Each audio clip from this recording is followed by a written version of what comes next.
Hi everyone, আমি এখন রয়েছি টিম অপ্রকাশিতর সাথে।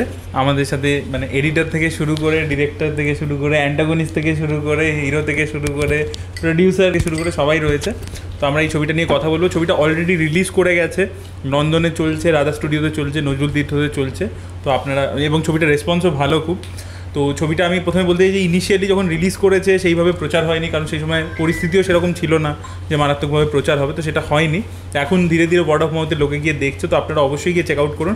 এবং এখন আমরা টিমের সাথে কথা বলবো যে ছবিটা বিষয়বস্তু নিয়ে, তারা কী ক্যারেক্টার প্লে করেছে এবং কী কী চ্যালেঞ্জেস ফেস করতে হয় যখন এটা ইন্ডিভাবে ছবি বানানো হয়। সো সেগুলো নিয়ে কথা বলবো। সবচেয়ে প্রথমে আরিয়ানের কাছে আসবো। আরিয়ান, তুমি তোমার চরিত্রটা সম্পর্কে বলো এবং ছবিটা যে রেসপন্স পাচ্ছে সেটা নিয়ে বলো। ছবিটা রেসপন্স পাচ্ছে সেই নিয়ে তো আমি খুব খুশি। তার সাথেও এটাও খুশি যে মানে তুমি এটা নিয়ে কথা বলতে আজকে এসছো আমাদের মাঝে। সো সেটা নিয়ে I couldn't B any happier. কিন্তু মানে খুশিটা হয়েছে এই কারণে, এবার তোমাদের মানে যারা ইন্ডিপেন্ডেন্টলি তোমরা সিনেমা লাভার্স, যারা রিভিউ করো, যারা করো, তাদের প্রতি আমার একটা খারাপ লাগার ব্যাপার আছে।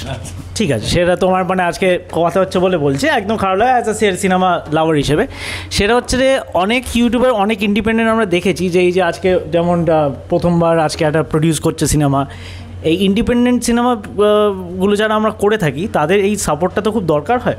তো অনেকে করে, অনেকে ইউটিউবার ইনফ্লুয়েন্সাররা ঝাঁপিয়ে পড়ে, জি জান লড়িয়ে সাপোর্ট করে, কিন্তু অনেকে দেখেছি তারা কিন্তু কোনো উচ্চবাচ্যই করে না, তারা কোনো অ্যাওয়ারই থাকে না যে জিনিসটা হচ্ছে। তারা কিন্তু আবার বড় মাউন্টিংয়ের সিনেমাতে তারা কিন্তু ঝাঁপিয়ে পড়ে। এবার সেটা ঠিক, মানে তার জন্যই মাউন্টিংটা আমরা করে থাকি, তার জন্যই। এবার না, আমি কমপ্লিট করে একটা, হ্যাঁ, তো মাউন্টিংটা অবশ্যই করি আমরা, মানে তার জন্যই করা আছে। কিন্তু তার সত্ত্বেও মাউন্টিংয়ের সাথে সাথে যখন ইন্ডিপেন্ডেন্ট সিনেমার সবাই যখন বলছে যে সাপোর্ট করা উচিত, এই সিনেমাটা হওয়া উচিত, তখন কিন্তু তোমাদের সাপোর্টটাও খুব দরকার। তো এইটা আমি আর্জ করবো তোমার প্ল্যাটফর্ম থেকে। অনেক তোমার মানে দর্শকদের আছে, তো মানে তার জন্য অনেক সিনে লাভার্স আছে, যে এই যারা ইন্ডিপেন্ডেন্ট যারা করো তাদেরকে আমার স্যালিউট, হ্যাটস অফ, বিরাটভাবে থ্যাঙ্কস। বা তাছাড়াও কিন্তু তোমরা সবাই এই সাপোর্টটা করো। যেমন ফর এক্সাম্পল বিজয় দশমী বলে আমার একটি ছবি ছিল, সেটা কিন্তু তোমরা কেউ করনি, সেটা আমার একটা খারাপ লাগা আছে যে তুমি কিন্তু কোনো করনি। এবার সেটা তারপরে আমি একটা সময় গিয়ে দেখলাম যে যখন যাই না, মানে I may be wrong also, যে ব্রেকআপ স্টোরির যখন তুমি রিভিউ করলে, তখন ব্রেকআপ স্টোরিতে স্টারকাস্টে I was the only actor who was in 2 episodes, 5টা এপিসোডের মধ্যে। তাও তুমিও আমার কোনো উল্লেখ করলে না। তো হয়তো মেবি সামথিং ইজ, মানে তোমার আমার প্রতি কিছু একটা আছে কিনা আমি জানি না, কিন্তু বাট থাকলেও এটা আমার রিকোয়েস্ট যে অ্যাজ আ ব্রাদার আমি তোমায় বলছি যে হোয়াট এভার ইট ইজ, কিন্তু তোমরা কিন্তু তুমিও এটা একটু বলো তোমাদের, তাহলে তোমাদের ইউটিউবের যারা ইনফ্লুয়েন্সার যারা এরকম রিভিউ করে, যে যাই থাকুন না কেন তা সত্ত্বেও ছবিটা নিয়ে বলাটা খুব ইম্পর্টেন্ট। কী বলো তো, আমাদের বড় মাউন্টিংয়ে তো আছেই, তাদের তো সাপোর্টটা পাই, ইজন্ট ইট, মানে ওরা তো ওই জিনিসটা আছেই। আমরাও যাই, আমরা মাউন্টেনটা করাই হয় আমাদের ইন্ডাস্ট্রি থেকে, বিকজ ওই যাতে লার্জার রেভিনিউটা গার্নার করা হয়। কিন্তু এই যে ইন্ডিপেন্ডেন্ট ছবিগুলো না, সেগুলো তোমাদের সাপোর্টটা খুব দরকার। ওইটা নিয়ে বাজে বলো, খারাপ বলো, বাজে হলে খারাপ বলো অবশ্যই, যে এটা বাজে হয়েছে, ওটা বাজে হয়েছে, তাও যে তুমি যে ওটা বলবে না, তাও যে দুটো লোক যে যাচাই করতে যাবে, ওই দুটোও কিন্তু আমাদের লাভ। তো সেইটা কিন্তু আমি একটা তোমার প্ল্যাটফর্ম থেকে, তোমার এই প্ল্যাটফর্ম, আমিও তোমার মানে প্ল্যাটফর্মের খুব বড় ফ্যান, আমিও তোমার ভিডিওস খুব ফলো করি, সবাই করে, আই থিঙ্ক সবাই দেখে। অ্যান্ড তুমি যে এইটা করেছো, হ্যাটস অফ টু ইউ, মানে উই আর রিয়েলি প্রাউড। তো সেইটা মানে আমি চাইবো যে তুমিও তোমার দিক থেকে বলো যে এইটা সবাই যত আসবে না, তাহলে আমরা একটু সিকিওর ফিল করি আর কি, মানে যে এই আজকে 3rd উইক আমাদের এত ভালো লোকেরা মানে প্রশংসা পাচ্ছে, সত্যি কথা যে প্রত্যেকটি লোক 100% পজিটিভ ফিডব্যাক দিচ্ছে যারা আমরা পাঠিয়েছি হলে। তো তারা ভিডিও করছে যখন, প্রত্যেকটা লোক বিশ্বাস করবে না, মানে 100% পজিটিভ, কেঁদে কেঁদে বেরোচ্ছে, একটাও আমরা কোনো নেগেটিভ রিভিউ পাইনি। অ্যান্ড গ্রাফিক্স অ্যাসেন্ডিং, রোজ পাঠাচ্ছি, অ্যান্ড আমরা সেটা পোস্টও করছি, মানে সেই হিসেবে যে দেখার জন্য। গ্রাফটা না অ্যাসেন্ডিং, গ্রাফটা উঠছে ওপরে। তো এবার এর মাঝখানে যারা আমাদের সাপোর্টটা করেছে, আজকে তুমিও আজকে এই যে বললে, এটাতে কি আরেকটা আমরা পুশটা পাই, তাহলে মানে খুব ভালো হয়, বুঝলে তো। বাজে ছবিকে বাজে বলুক, সেটাও ফাইন, কিন্তু ভালো ছবি যদি হয় সেটাকেও ভালো বলা বা বাজে বলা, হোয়াট এভার, সেটা খুব দরকার। সো আমি ওইটা রিকোয়েস্ট তোমার ডেট থেকে যে ওইটা কিন্তু করুন। এইটা আমার একটা যা সিনেমা লাভার হিসেবে আমার খারাপ লাগা, আমি পুরো আমি স্ট্রেট কথা বলি, আমার খারাপ লাগা থেকে না। এবার আমি বলছি যে এখানেই পিআরের কাজটা আছে, পাবলিক রিলেশনের কাজটা এটা, যে হয়তো আমরাও আমাদের কাছে ওইটা পৌঁছায় না। মানে ধরো যে ফিল্মটা রিলিজ করছে, সেটা যে রিলিজ করছে তার যে ট্রেলার কোথায় বেরিয়েছে উই অলসো ডোন্ট নো। তো মাইট বি তুমি যেটা বলছো না, মানে আমরাও জানতে পারছি না যে তুমি যে তোমার ফিল্মটার কথা বললে, I don't know about it. মানে আমি তোমার মুখে শুনলাম বিজয়া দশমী তুমি যে ফিল্মটা বললে, I don't know about it. মানে আমি জানতেই পারিনি যে এরকম কোনো ফিল্ম বেরিয়েছে, কখন এসেছে যে আছে। তো এখানেই পিআরের কাজ, যে পিআর আমরা তো পাঠানো হয়েছে তোমাদের, আমরা তো পাঠিয়েছি, আমরা ইভেন প্রত্যেকটা ভিডিও সেখানে যিনি তোমার যিনি আমাদের প্রযোজক বিজয় দশমী, তখন আমি বলছি আর কি যে অলোকেশ দা নিজেও একজন ইউটিউবার, তো তাতে আরো আমরা এক্সপেক্ট করেছিলাম যে সব ইউটিউবাররা পুরো ঝাঁপিয়ে পড়বে, ঠিক আছে। তো ইয়ে করে এবার প্রত্যেকটা কালেকশনের নাম্বার কিন্তু একদম আমরা ভিডিও করে আমরা কিন্তু সবাইকে পাঠিয়েছিলাম। তো সেটা মানে সেটা তোমরা মানে আর কি আমাদের পিআরেরও তো অত ইনফ্রাস্ট্রাকচার থাকে না, মানে ছোটো ইন্ডিপেন্ডেন্ট সিনেমা ইয়েতে। তো এর দিকেও যেমন চেষ্টা করছে, মানে ওই দিক থেকেও চেষ্টাটা হলেও আমাদের ভালো হয়। না আমি দেখো যখন বুঝতে পেরেছি, স্বাভাবিক কিন্তু মানে না করে একদম সেটা ওটা আমি জানি না কোনো বিজয় দশমী আমার ইয়েটা ওটাতেই আমি জিজ্ঞেস করছি। ব্রিজটা কমপ্লিট হয়নি, তবে আজকে মানে করাটা উচিত একদম, এটা কিন্তু জানো থাকে, মানে মেসেজটাই একদমই তাই। প্রত্যেকটা ইউটিউবারদের আমি রিকোয়েস্ট করি যে ওটা যেন থাকে। এমন মানে আমরা পিআরদেরকেও বলবো যে এই পার্টটাও যেন একটু দেখে, একটু খুঁজে বার করো না ইন্ডিপেন্ডেন্ট ভালো ছবি কোথায় হচ্ছে। কেন হবে না, যারা কেন হবে না, ইম্পসিবল। কারণ দর্শকরা যদি খুঁজে আজকে আমাদের জিরো প্রমোশনে, যদি আজকে আমাদের অপ্রকাশিত জিরো প্রমোশনে আমাদের যে ইনসিডেন্টটা হয়েছিল তার জন্য আমরা জিরো প্রমোশন, একদম জিরো প্রমোশন আমরা একদম কোনো ইনিশিয়ালি আমরা কোনো ইনিশিয়ালি কিচ্ছু করিনি, তাতে লোকেরা খুঁজে বার করে দেখতে যাচ্ছে। তো কেন আমরা সিনেমা লাভাররা একটু স্টেপ নিতে পারবো না কেন? আচ্ছা এখানে আমি একটা কিছু, এটা আমি সিনেমার ভক্ত হিসেবে। আচ্ছা এবার গণমাধ্যমে কাজ করি বলে বেশ কিছু দায়িত্ব নিজের কাঁধে মাথায় শিরোধার্য বলে নিয়ে নিতে হয়। আমি ওর একটা পয়েন্ট বুঝতে পারছি, কিন্তু আমি এটুকুন অরিত্রকে বলবো, আমি যে কটা ফিচার ফিল্মে কাজ করেছি সাম্প্রতিককালে প্রত্যেকটাতেই অরিত্রকে জানিয়েছি, এবং ওর নিজের প্রথম ডাইরেক্টরিয়াল ভেঞ্চারটা সেটার পুরো পিআরটা আমি দায়িত্ব নিয়েছিলাম, যেটা আমি খুঁজে বার করেছিলাম যে দেবতনু আরও এরকম করছে, এবং আমি বহু লোককে পাঠিয়েছিলাম। মানে সেখানে অরিত্র নিজে ইন্টারভিউ দিচ্ছে, he was on the other side of the camera. এবং আমি মনে করি এটা একটা প্রচণ্ড সিম্বায়োটিক রিলেশনশিপ। সব কিছুই তো জীবনে কমার্শিয়ালি হয় না, এবং এই মানে ইয়ার্ডস্টিকও যে শুধু বড় কেউ হলেই করবো, অরিত্রর ক্ষেত্রে আমি দেখেছি ইজ অ্যান এক্সেপশন। ও ভালোকে ভালো বলেছে, খারাপকে খারাপ বলেছে, এবং অত্যন্ত দৃপ্ত কণ্ঠস্বরে বলে। ও খুব একটা ভয় ডর করে না যে বড় কাউকে বলবো না। এবং এখানে আমি এবার ছবিটার প্রসঙ্গে বলি, যখন দায়িত্ব আমি পেয়েছি, অনেক দেরিতে পেয়েছি দায়িত্ব, তো ওরা জানেও, সেটা ইন্ডাস্ট্রির আমাদের বেশ কিছু গোলযোগ ভুলভ্রান্তি হয়েই থাকে। জিরো প্রমোশন আমি বলবো না, তাহলে আমার কাজটা খামতি হয়ে যায়। অনেক পরে এসে মানে আমি জিরোর থেকে টেনে আজকে আমার পাশে হিরো বসে আছে। হ্যাঁ হ্যাঁ, না সেটাও হয়েছে। এবং না আরেকটা বিষয় হচ্ছে যে অনেক ভুলভ্রান্তিও হচ্ছে, যেটা প্রথমবার ওরা প্রযোজনা করছেন তো ওরা জানতো না, অনেক কিছু আমরা ঠকেও গেছি। এবং সেই জায়গার থেকে লড়ে কালিয়াচকের ক্ষেত্রেও ও জানে, ও এডিটর ছিল, সে একই জিনিস আবার রিপিট হচ্ছে। এবং এটা আমাদের ইন্ডাস্ট্রিতে এটা একটা স্বভাব হয়ে যাচ্ছে দেখছি। এটার বিরুদ্ধে কেউ সোচ্চার হয় না, বিভিন্ন জিনিস আমরা প্রতিবাদ করে থাকি। আজকে হয়তো আমাদের ডিসকাশনটা একটু ফায়ারি হয়ে যাচ্ছে, বাট আবার যদি ফেরত আসি, হ্যাঁ সিনেমা লাভার হিসেবে, আমি বলছি মানে আমরা খুব প্যাশনেট, আমরা প্রচণ্ড প্যাশনেট। ও ভীষণ প্যাশনেট অ্যাজ অ্যান অ্যাক্টর, এবং ওর জায়গাটা আমি কমপ্লিটলি রেসপেক্ট করেই বলছি। ফায়ারি মানে আমি বলছি মানে ওর প্যাশনটাকে আমি রেসপেক্ট করেই বলছি যে সোহম খুব মিতভাষী এবং খুব স্বল্পভাষী, তারা তো ও কিন্তু আরিয়ানের 3 গুণ বেশি প্যাশনেটলি অনেক কিছু বলতে পারতো। আমি জানি ও বলে না, অনেকটা চাপা ছেলে, বাট আমি এটুকুন বলবো, আমি প্রথমবার ওর সাথে কাজ করলাম, এরা নতুন প্রযোজক, নতুন পরিচালক, খুবই স্বাচ্ছন্দ্যে কাজ করেছি। প্রচুর বাধা বিপত্তি, মানে প্রোডাকশন, তারপরে যা যা হয় পোস্ট প্রোডাকশনে, ডিস্ট্রিবিউশনে, পিআরে, প্রত্যেকটা স্টেপে গিয়ে ঝড়ঝঞ্ঝা বোধ করেছে, যেটা সাধারণত হয় না। এবং সেই জায়গার প্রেক্ষিতে আমি বলবো, আমি প্রথমবার এরকম একটা ক্রুড ক্যারেক্টার করেছি। আমি ক্রাইম ব্রাঞ্চের একজন ইন্সপেক্টর, আমি ইনভেস্টিগেশন অফিসার, যেখানে জয় নাম চরিত্র যে করেছে অমিত দত্তর, তাকে ইন্টারোগেট করছি, কারণ সে একটা প্রভাবশালী।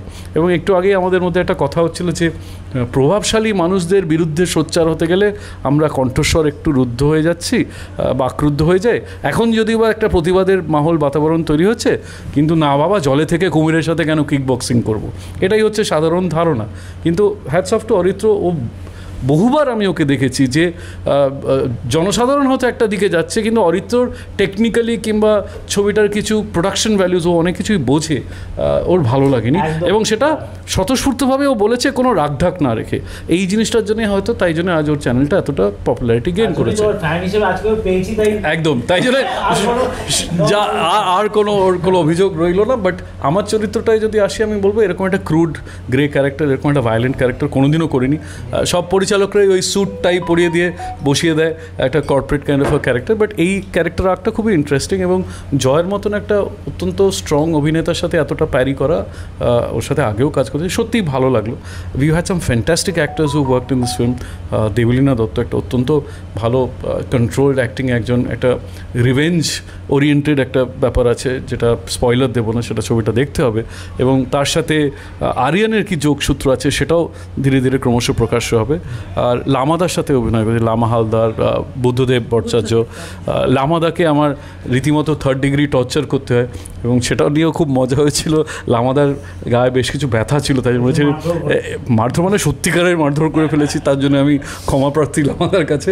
উনি বলেছেন এখানে ছোবে না, ওখানে ছোবে না, এখানে ব্যথা সেখানে ব্যথা, কিন্তু পরিচালক বলেছিল তোমায় আমি ফ্রি হ্যান্ড দিলাম, মারো, পিটিয়ে যাও। এবং কাট বলেনি। দেখো আমি মানে to stay true to the character, ওই হাতের সুখে মনের সুখে একটু হয়তো করে ফেলেছি, কিন্তু সিনগুলো বেশ জমেছে। বাট লামাদা ইজ আ সুইট হার্ট। পরে আমার বলেছিল তুমি আমার ধারে কাছে আসবে না, তাহলে ঠিক আছে। And I think all the actors have done a fantastic job. আর আরিয়ানের ক্ষেত্রে আমি ব্যক্তিগতভাবে বলবো, আমি সত্যি অপ্রকাশিততে ওর অভিনয়শৈলীটা অপ্রত্যাশিত। আমি ওর কাজ আগে দেখেছি, ওর সাথে কোনোদিন অভিনয় করিনি, বাট যেটুকুন সময় কাটিয়েছি on floor, I think is a fantastic very driven actor. এবং এই প্রজন্মের অ্যাক্টরদের মধ্যে আমি অতটা প্যাশন আমি দেখি না সাধারণ। মানে কাজ হয়েছে, রোল আছে, বড় অ্যাক্টার্স আছে, অমুক আছে, তুসুক আছে, আমি আমার কাজটা করে বেরিয়ে গেলাম। কিন্তু I have seen him stay back also when he doesn't have his scenes, just to be a part of the entire team. I think that is extremely important as a team player. So overall আমি বলবো আমাদের খুবই ছোট্ট পরিসরে কাজ, কিন্তু এই যে লড়ে ডেভিড অ্যান্ড গলিয়াতের বাজারে, আজকের দিনে পুজোর বাজারে, এত কন্ট্রোভার্সির বাজারে একটা ইন্ডিপেন্ডেন্ট ছবি দাঁড়িয়ে লড়ে যাচ্ছে এবং হাউসফুল দিচ্ছে, এটা একটা বিশাল প্রাপ্তি। তো মানে এই ছবিটার ভাবনা কিভাবে হলো, কি পিছনে ইন্সপিরেশন কাজ করছিল? ছবি তো অনেক দিন ধরেই বানাবো ঠিক করছি, তো স্বপ্নর মধ্যেই রয়ে গেছিলো ব্যাপারটা। কারণ একটা ছবি করতে গেলে অনেক পুঁজি লাগে, ম্যান পাওয়ার লাগে, তো সব কিছু লাগে। তো যেহেতু আমি জায়গাটাতে নতুন, তো সেহেতু আমি ধীরে ধীরে প্রস্তুতি নিয়েছি এবং নিজের থেকে যতটা পেরেছি, যেভাবে পেরেছি সব কিছু জোগাড় করে তারপর গল্প, তো কিছু একটা গল্প নিয়ে নামা, সেই গল্পটাকে এক্সিকিউট করা ঠিকমতোভাবে তো আর কি। তো সেই জন্য যে একটা আমার গল্প আমি সাজিয়ে আমি ভাবলাম যে এটাকে আমি কীভাবে ভালোভাবে এক্সিকিউট করবো, মানে মানুষের যাতে স্টোরি টেলিংটা যাতে ভালো লাগে। তো এইটাই মেন ছিল আর কি। আর মানে সাবজেক্ট যেটা খুশি হতে পারে সেটাকে ঠিকমতোভাবে এক্সিকিউট করা। পার্টিকুলারলি এই সাবজেক্টটাই কেন চুজ করলেন? হ্যাঁ, মানে মনে হলো যে এই গল্পটার মধ্যে একটু ইউনিকনেস রয়েছে, আমার যেটা মনে হলো আর কি, যে এই লেখকের মানে লিটারেচার জগতের কাজকর্ম বা সেখানের মধ্যে কোনো ক্রাইম নিয়ে সেরকম কিছু কাজ বাংলায় আমি সেরকমভাবে দেখিনি। হ্যাঁ, বাস্তবায়িত ক্রাইম তো সেরকম দেখিনি। তো আমার মনে হলো যে তাহলে এটা একটা নতুন একটা আমি যদি দিক খুঁজে পাচ্ছি, তো সেটাকে যদি ভালো করে যদি উপস্থাপনা করতে পারি, তো সেইটা চিন্তা থেকে এই ব্যাপারে একটা কথা মনে পড়লো, যেটা আমাকে ডিরেক্টর বলেছিল, যে কেন সাউথের যে কোনো ছবি তাদের ওই জনারের মধ্যে মানুষ রিলেট করতে পারে। কারণ তারা সেগুলো ফেস করে, এই চন্দন কাঠ নিয়ে বলো, এইগুলো। তো আমাদের বাংলার মধ্যেও তো ওরকম অনেক সাহিত্যিক আছে, কিন্তু আমরা যদি সেই গল্পটাকে আমরা যদি তুলে ধরতে পারি, তাহলে আমরা অ্যাজ এ বাঙালি অডিয়েন্স আমরা সেটাকে রিলেট করতে পারবো। সেই জন্যই এই কাজটা। আর আরেকটা জিনিস আমি সাবজেক্ট নিয়ে যখন বলে ছোট্ট একটা অ্যাড করছি, যেটা আমার সব থেকে ভালো লেগেছিলো, যেটা আমাকে অ্যাট্রাক্ট করেছিল, সেটা হচ্ছে লিটারেচার ওয়ার্ল্ডে একজন লেখকের ডার্ক সাইড যে কতটা ডার্ক হতে পারে, সেটা যে কতটা করাপ্ট হতে পারে, কতটা ডেঞ্জারাস হয়ে উঠতে পারে, পুরো এক্স্যাক্টলি। তো এন্টায়ার সিস্টেমটা দ্যাট ইজ ভেরি, ওটা মানে কিন্তু ভয় লাগার মতো, মানে জাস্ট ভয় লাগার মতো। আমি যখন মানে পড়েছিলাম, আমার মাথায় ওইটাই ঘুরছিল যে দিস ক্যান অ্যাকচুয়ালি হ্যাপেন। মানে আমরা এটা একটা মানে it's a fiction, but it just can happen in reality. And মানে সবাই জানি আমরা ওটার থেকে কতটা বেশি ডেঞ্জারাস হতে পারে ফিকশনের থেকে রিয়ালিটি। সো সেইটা ওয়াজ ভেরি ইন্টারেস্টিং। আমি একটা কথা বলতে চাই, সেটা হচ্ছে যে এই সাহিত্য জগতের আমি যতজন মানুষকে চিনি সবাই আমার খুব শ্রদ্ধেয়, খুব সমীহ করি। তো কারোর ব্যাকগ্রাউন্ড কোনো আমি এটা কখনোই ভাবিনি, করিনি। আমি খালি সাহিত্য জগতে কোনো একটা মানে অথারের পিছনে এরকম একটা গল্প তৈরি করে সেটার সাথে মানুষ কিভাবে রিলেট করবে সেইটার একটা চেষ্টা করেছি আর কি। এটা মানে যেটা দেখানো হয়েছে সেটা কিন্তু আমি কাউকে উদ্দেশ্য করে করিনি আর কি। না, আমি বলবো এখানে একটা খুব এটা একটা খুব ডিপ রুটেড সাইকিয়াট্রিক যদি একটা অ্যাঙ্গেল সেই পরিপ্রেক্ষিতে আমরা দেখি, that's a very subliminal layer. এখানে ও যখন এডিটও করেছে আই এম শিওর অনেক চ্যালেঞ্জেস ফেস করেছে, সেটা লাইট হোক কিংবা এই যে ক্যারেক্টারের ডেপথে গিয়ে যে একজন প্রভাবশালী মানুষ, তার একটা সার্টেন ইমেজারি আছে, কিন্তু তার তলায় যে এতটা ক্রুডনেস কিংবা এতটা ভিশাস একটা ভায়োলেন্সও ইজ সিমারিং, এটা সাধারণত খুব একটা এক্সপ্লোর করে দেখা যায় না। সো প্রভাবশালী এবং সে ছাড় পেয়ে যাচ্ছে ক্রমাগত, এই ব্যাপারটা সাধারণত খুব একটা সেরকমভাবে দেখা যায় টিপিক্যালি একটা পলিটিক্যাল লিডার কিংবা টিপিক্যালি একজন দুর্বৃত্ত স্মাগলার কিংবা সেরকম ধরনের ক্রিমিনাল। বাট এরকম একটা রুচিসম্পন্ন এডুকেটেড শিক্ষিত মানুষ তলে তলে যে এতগুলো বাস্তবিক ক্রাইম করে যাচ্ছে, এবং সেটা মানে আলটিমেটলি সত্যি কি এক্সপোজ হবে এবং সত্যি কি তাকে কারাগারে নিয়ে যাওয়া যাবে এবং তার কি কোনো আক্ষেপ থাকবে, এই পরিপ্রেক্ষিতে আমি একটা কথা বলতে চাই, সেটা হচ্ছে যে হ্যাঁ আলাদা যেটা বললো সেটা একদম ঠিকই। মানে প্রত্যেকটা মানুষেরই তো ভিতরে একটা আদিম রিপু থাকে যে এইভাবে কিছু করবো, এইভাবে কিন্তু আমরা সমাজ, শাস্তি, পুলিশ, প্রশাসন সব কিছুর ভয়ে মানুষ কিন্তু একটা জায়গায় চেপে থাকে। হ্যাঁ, অনেকের মনে অনেক রকম ইচ্ছা থেকে থাকে। তো সেখানে দাঁড়িয়ে একটা প্রভাবশালী লোক তার মনের যে মানে বিকৃত যে মানে তার ইচ্ছা, অভিলাষ, সেটাকে সে কিভাবে মানে চরিতার্থ করে আর কি, সেটাকে দেখানোর কামনা, লালসা, বাসনা, এই যা সব কিছু। হ্যাঁ, সেটা কি সেটা হ্যাঁ প্রভাবশালী হলে যেটা হয় আর কি, যে তার কোনো ভয় থাকে না। মানে আজকে সমাজে যখন একটা মানুষের যখন অনেক ক্ষমতা থাকে তখন সে ভাবে যে আমার কে কী করবে। তো এই চিন্তাটা এসে গেলে সে তখন কিন্তু মানে যতটা সীমার অতিক্রম করা যায় ততটা কিন্তু সে করে। তো সেইটাই আর কি আমি এখানে দেখাতে চেয়েছি। এবং সেটা কীভাবে আলটিমেট তার যে কীভাবে হবে মানে ফল ডাউন হবে, সে কীভাবে তার ধরা পড়বে, মানে কোনো দিনই কোনো পাপ বলে না, পাপ বাপকেও ছাড়ে না, সেরকম আর কি কোনো পাপ। এখানে খুব ইম্পর্টেন্ট একটা পয়েন্ট লক্ষ্য করা হচ্ছে যে যখন ও লিখে হচ্ছে সেই আর্কেও এই যে নারী নির্যাতন এবং নিগ্রহ, এটার কিন্তু বিরুদ্ধাচার করে এটার সোচ্চার হয়ে এবং এটার বদলাটাও কিন্তু নিয়েছে একজন মহিলা চরিত্রী। সেভাবেই দেখানো হয়েছে আমাদের ট্রেলারে কিংবা গল্প। কোনো স্পয়লার দেবো না আলটিমেটলি কী হচ্ছে, কিন্তু এখানে দেবলীনার চরিত্রটাও নিয়ে যদি তুমি বলো। হ্যাঁ, দেবনাথীর চরিত্রটা এখানে পুরোপুরি একটা মানে চরিত্রটা না, কারণ সিনেমাটার নামই রেখেছি আমি অপ্রকাশিত। মানে সিনেমাটা গল্পটা দেখতে দেখতে পুরোটা আস্তে আস্তে প্রকাশ হবে একদম, এবং একদম শেষ সিন পর্যন্ত। তো সেক্ষেত্রে আমার একটাই বক্তব্য যে লাস্ট সিন, হ্যাঁ, তো দেবলীনা দত্তরেও বা ক্যারেক্টারটাকে আমি সেরকমভাবে ঢাকা দিয়ে রেখেছি যে যাতে কিছু বললেই সেটা বেরিয়ে পড়বে আর কি। আমি চাইছি না আর কি ওটাই। আপনাকে জিজ্ঞেস করবো যে as a producer first time কাজ করলেন, কীরকম এক্সপিরিয়েন্স ছিল এবং কী কী চ্যালেঞ্জেস ফেস করতে হয়েছে? চ্যালেঞ্জেস তো অনেক কিছু ফেস করেনি ইজ অ্যান ইজিয়ার আনসার। ওটা নিয়ে আমাদের প্রডিউসার বলেছে আরেকটা সিনেমা হবে। হ্যাঁ, চ্যালেঞ্জেস অনেক কিছু ফেস করতে হয়েছে, কিন্তু সেটাকে ওভারকাম করেছি আমরা। মানে সেগুলো বলতে গেলে মানে সেটা আরেকটা ছবি হয়ে যাবে, তো সেগুলো এখন বলতে চাইছি না। কিন্তু যাই হোক, আমাদের এই মানুষ মানে অডিয়েন্স এত ভালোবেসেছে ছবিটাকে, তার জন্য আমরা এখানে ইন্টারভিউ দিতে পারছি। মানে আমরা এই থার্ড উইকে এসে পরে আমরা চিন্তা করছি যে হ্যাঁ, আমরা এখন এই প্রমোশনগুলো করতে পারবো যেহেতু অডিয়েন্স ভালোবাসছে ছবিটাকে।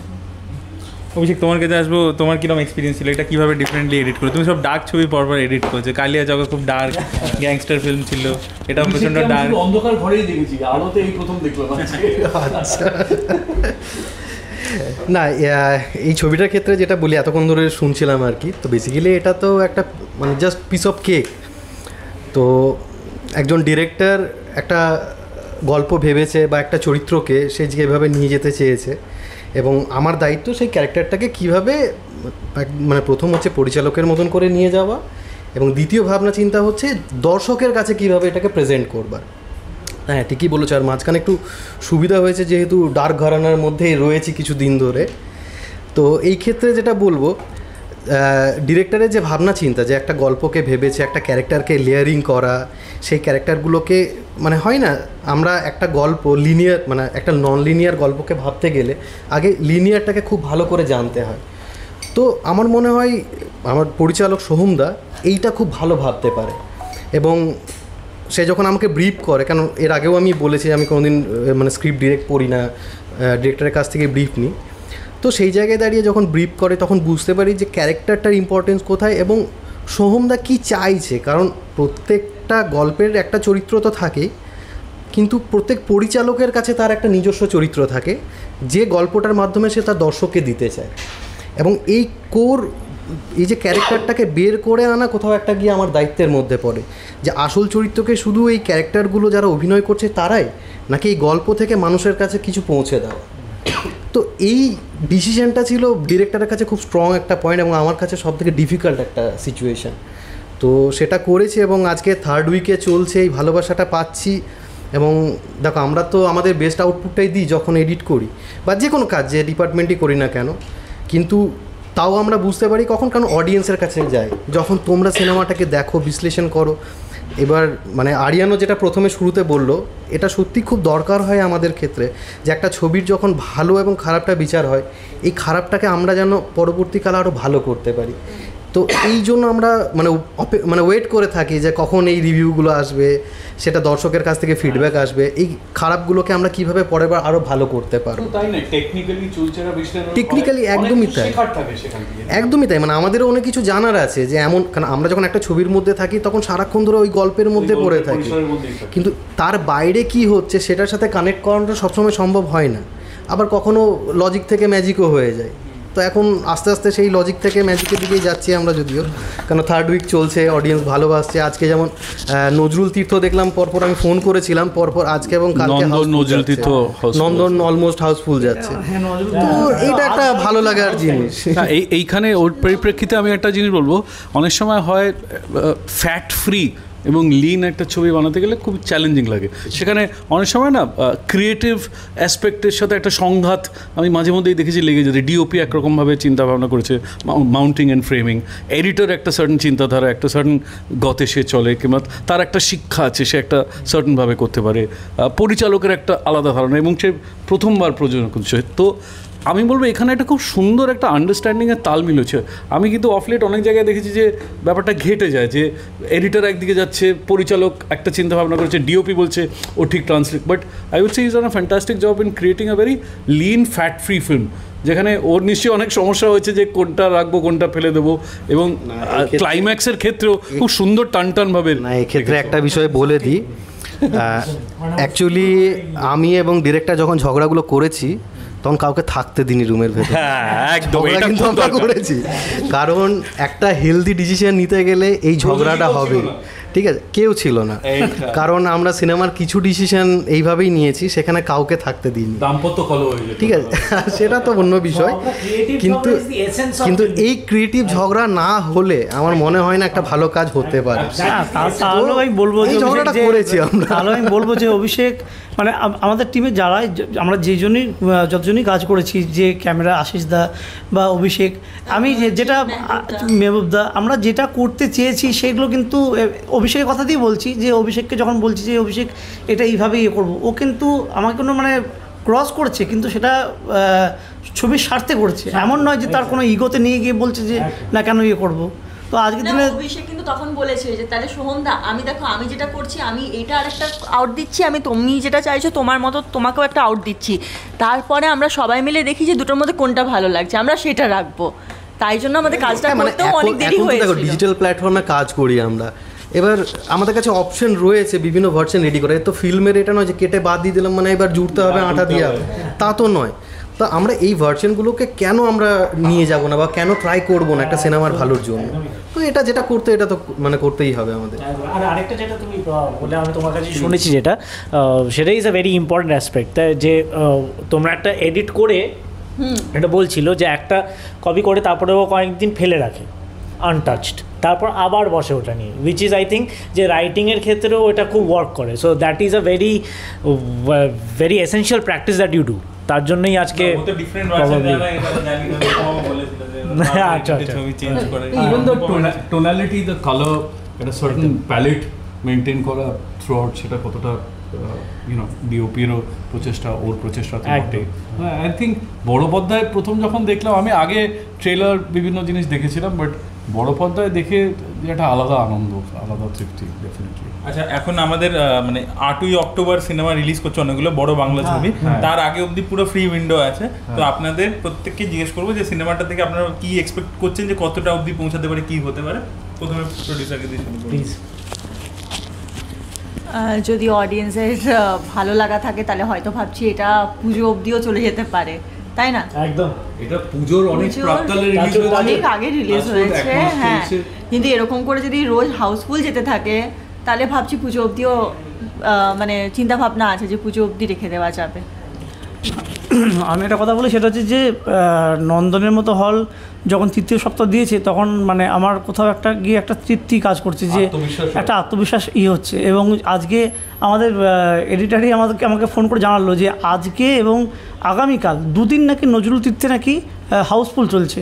তো এটা একটা বড় প্রাপ্তি, মানে একটা কিছু তৈরি করার পর যদি এরকম হয় মানে তো আমি জানি না, আমার ইচ্ছে আছে যে বড় ছবি তো বেরোবে, মানুষ তো দেখবে, তার মধ্যে আমাদের ছোট প্রয়াসটা যদি কোথাও গিয়ে জায়গা পেয়ে যায়, চলে, তো আমরা ততক্ষণই কন্টিনিউ করবো।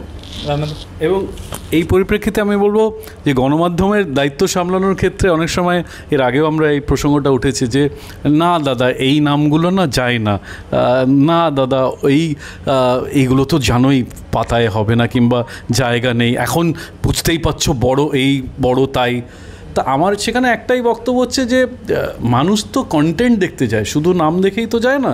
এবং এখানেই হয়তো আমাদের পশ্চিমবাংলা এবং সাউথ এবং বম্বের ক্ষেত্রে কিছুটা পার্থক্য এসেই যায়, ওয়ের কন্টেন্ট ইজ কিং।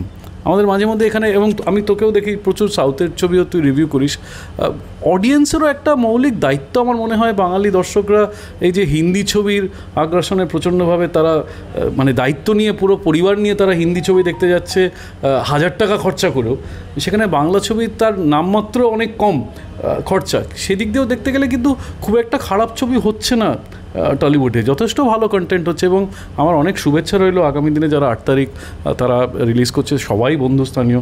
সৃজিতের ছবিও টেক্কা আসছে, দেব, সৃজিত, রুক্মিণী, সবাইকে আমার অনেক, হ্যাঁ ইনিও আছেন, হ্যাঁ আশা করছি দুটোতেই টেক্কা দিয়ে পার করে দেবে আরিয়ান আমাদের। দুটোই যদি চলে তাহলে আরিয়ানের তাহলে প্রি পুজো, ডিউরিং পুজো, পোস্ট পুজো, ওর জন্য সত্যি একটা খুবই ভালো বছর। এবং আমি প্রথমবার এরকম গ্রে ক্যারেক্টার করে মনের সুখে এত কিছু করেছি, আশা করছি দর্শকদেরও মনের সুখে আমরা আরও আহ্বান করে ডাকতে পারবো তাদের। একদম, আমি ওইটাই বলবো যে যেরকম ভালোবেসে যাচ্ছেন আমাদেরকে, আমাদের অপ্রকাশিতকে, সেরকমভাবে ভালোবাসাটা জাস্ট কন্টিনিউ করে যান। আর আমি খুব সেলফিশলি বলবো, লোভীই বলবো যে যতদিন পারেন এটা কন্টিনিউ করুন।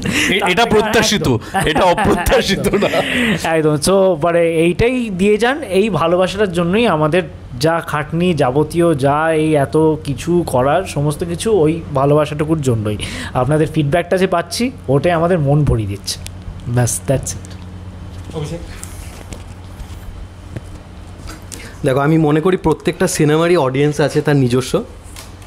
আমাদের অপ্রকাশিতর অডিয়েন্সটা কে বা কারা, এটা আমাদের কাছেই প্রথম তৈরি হচ্ছে, কারণ স্বর্ণালী এন্টারটেনমেন্টেরও এটা প্রথম ছবি। তো আস্তে আস্তে যত দিন যাচ্ছে এই ভালোবাসাটা বাড়ছে, এবং আমরা এই বিশ্বাসটা পাচ্ছি যে আমাদেরও অডিয়েন্স রয়েছে। তো এই ভালোবাসাটা বাড়তে থাকুক। হ্যাঁ, পুজো অবধি চলুক, 8 তারিখ কেন, তারপরেও যদি পসিবল হয় সিনেমাগুলো চলুক, বাকি সিনেমাও চলুক, বাংলা সিনেমা চলুক, এটাই আমার মেন উদ্দেশ্য। বাংলা সিনেমা দেখুক মানুষ, এবং হলে গিয়ে দেখুক, কারণ একটা সিনেমা ডিজাইন করবার সময় প্রত্যেকটা ডিপার্টমেন্ট তার মতো এফোর্ট দেয়। তো একজন যে সাউন্ড ডিজাইন করছে সেও 5.1-এ ভাবে যে হলে বসে লোকটা কীভাবে বেটার এক্সপিরিয়েন্স পায়। তো এই মজাটা নিতে গেলে বাড়িতে বসে হবে না, এটা হলে গিয়েই দেখতে হবে। তো আপনারা হলে আসুন, সিনেমা দেখুন, বাস এটাই। আর thank you so much everyone. Thank you. আপনাদেরকে রিকোয়েস্ট করবো, অপ্রকাশিত চলছে আপনাদের নিকটবর্তী থিয়েটারে, অবশ্যই গিয়ে চেক আউট করুন। Thank you.